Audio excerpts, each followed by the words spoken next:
देखिए, बजट तो जब आएगा तो जो चीखें निकलेंगी और जो कुछ होगा वो तो बात की बात है ना, लेकिन ये इकोनॉमिक सर्वे जो पिछले एक साल की परफॉर्मेंस है इनकी, उसको देख के मैं तो सख्ते में हूँ। अच्छा, ईमानदारी की बात यह है कि वो जो पीटीआई की हुकूमत दावा करती थी, चाहे असद उमर साहब थे, चाहे खुद इमरान खान साहब थे, वो कहते थे हमारी परफॉर्मेंस बहुत बेहतर थी, वो तो इन्होंने सब कुछ मान लिया कि हाँ बिल्कुल वो हमसे बहुत बेहतर थे। हालांकि हालात उस वक्त भी बहुत डोसाइल या बहुत हक में नहीं थे पाकिस्तान के, प्रेशर भी था, कीमतें भी बढ़ी हुई थी, सारा कुछ था, पेट्रोल भी महंगा था, ये सब कुछ था, लेकिन उसके बावजूद उनकी performance according to this economic survey जो हमें इसाक डार साहब पेश कर रहे हैं उसके मुताबिक उनकी परफॉर्मेंस बहुत बेहतर थी। और इस वक्त कोई एक शोबा ऐसा नहीं है जहां पर हमने बेहतरी दिखाई हो, यानी एक भी एलिमेंट मुझे इस पूरी, मैंने देखा है सारी वो तकरीर भी सुनी मैंने उनकी, जो लोग ये एतराज़ करते थे कि हुकूमत को जल्दी क्या थी पीडीएम को हुकूमत लेने की, वो तनकीद अब हमें जायज़ करार समझ में आ रही है कि वो बिल्कुल ठीक थी कि अगर आप ये समझते थे कि इकॉनमी बड़ी तबाहकुन हालात में है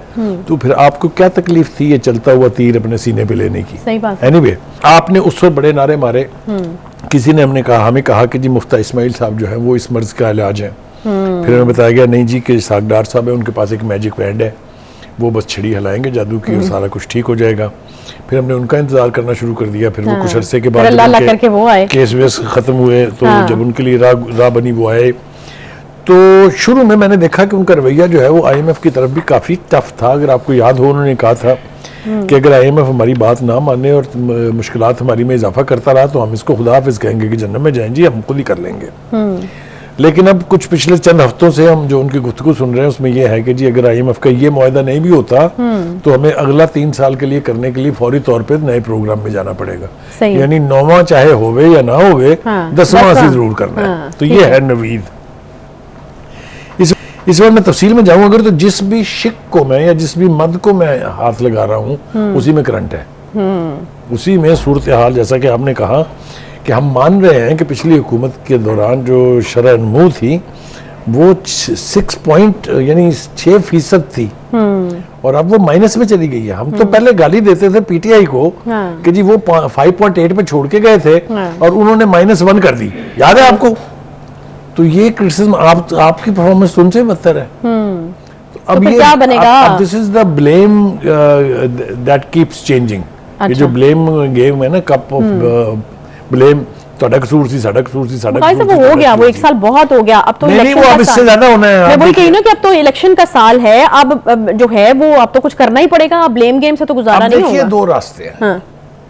अगर तो इस परफॉर्मेंस को लेके मैं तवक्को लगाऊं कि जी बजट को बहुत पॉजिटिव और बहुत कोई अवाम दोस्त होने जा रहा है तो मैं तो पीछे हट रहा हूं।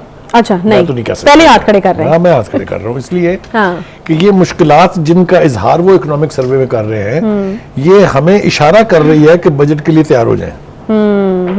लेकिन मुश्किल ये है कि ये इलेक्शन का साल है, अगर ये ऐसा बजट देंगे जो अवाम की चीखों की बजाय सिस्कियां निकाल दे तो फिर वोट कहां से लेंगे? ये बहुत बड़ा एक चैलेंज होता है हर हुकूमत के लिए, सिटिंग हुकूमत। और अगर अवाम को रिलीफ देना चाह रहे हैं तो वो कहां से देंगे जो इस वक्त हालात है? देखें 2-3 हमारे शुबे ऐसे हैं जहां से अगर परफॉर्मेंस बेहतर हो तो तवक्को की जा सकती है कि शायद लोगों को रिलीफ मिलेगा। For instance main tax net, आपकी टैक्स कलेक्शन का लेवल क्या है जो यहाँ तो बहुत ही पुअर है। दूसरा फॉरेन रेमिटेंसेस, ठीक, आपको पता बहुत बड़ा वो सेक्टर है जहां से फॉरेन एक्सचेंज में पैसे आते हैं। ठीक है, अगर मैं सही समझ रहा हूं यहाँ तो उसके अंदर भी कमी हुई है। ठीक है, और अगर टैक्स नेट भी नहीं बढ़ता है जिसकी बहुत ज्यादा तवक्को कर रहे हैं इसाक डार साहब कि हम कम टैक्स लगाएंगे, किस बुनियाद के ऊपर कर रहे हैं बुखारी साहब? उनका ख्याल ये है कि कम टैक्स लगाओ, ज्यादा लोगों से लो। अभी तो फिलहाल हम जो मुल्क के हालात देख रहे हैं, अदम एतमाद की एक फिजा है। यकीनन जब इस तरह की फिजा होती है तो लोग टैक्स देने में उस तरह से दिलचस्पी नहीं रखते।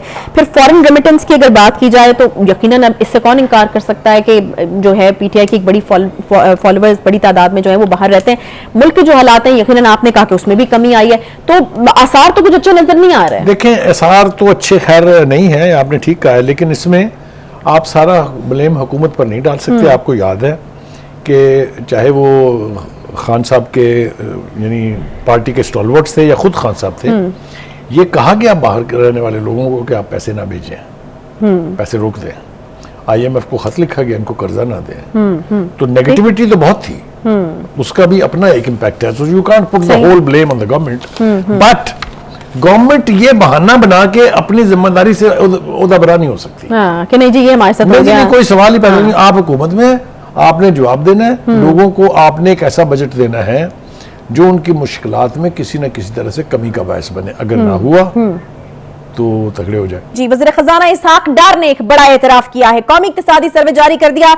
जब हुकूमत मिली तो जीडीपी ग्रोथ 6% थी। रवा माली साल मुआशी तरक्की की शरह 0.29% रही है। एक बड़ा चेंज जो है इसमें देखा जा सकता है। हुकूमत का एक्सपोर्ट्स, रेमिटेंस और बराह रास्त गैर मुल्की सरमाकारी में भी कमी का एतराफ है। जी, पेट्रोलियम मसनूआत पर लीवी की शरह मजीद बढ़ाए जाने का इम्कान है।